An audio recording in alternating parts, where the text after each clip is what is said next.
తాజా 30 మనిషి బతకాలంటే ఆక్సిజన్ కావాలి. అంతరిక్షంలో ఆక్సిజన్ దొరకదు. అంతరిక్షంలోనే కాదు, భూమి మీద కూడా బాగా ఎత్తైన ప్రదేశాలకు వెళ్ళినప్పుడు ప్రాణవాయువు సరిగా అందదు. ఇందువల్లే పర్వతాలను అధిరోహించేటప్పుడు ఆక్సిజన్ సిలిండర్ను కూడా వీపుకు తగిలించుకుని వెళ్తూ ఉంటారు.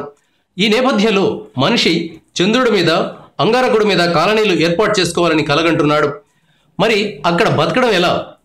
ఎలాగోలాగా ఆక్సిజన్ తయారు చేసుకుని జీవించాడే అనుకోండి. పునరుత్పత్తి ఎలా?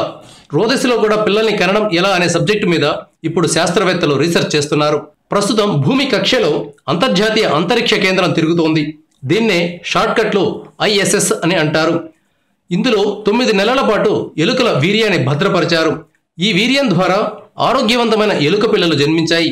భూమితో పోలిస్తే రోదసిలో రేడియో ధార్మికత 100 రెట్లు ఎక్కువగా ఉంటుంది. దీనివల్ల వీర్యంలోని DNA దెబ్బతింటుందని, వీర్యం కూడా చచ్చిపోతుందని భావిస్తూ వచ్చారు.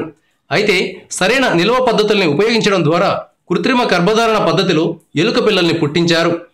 సహజ సిద్ధంగా మేల్ ఫీమేల్ కలిసిన రోదసిలో పిల్లలు పుడతారని ఇప్పుడు శాస్త్రవేత్తలకు నమ్మకం కలుగుతోంది. చంద్రుడి మీద ఆవాసం ఏర్పరచుకున్న రోజున పునరుత్పత్తి అనేది అతిపెద్ద సమస్యగా మారదని భావిస్తున్నారు. ఈ లెక్కన భవిష్యత్తులో చంద్రుడి మీదకు హానీమూన్ కూడా వెళ్తారేమో.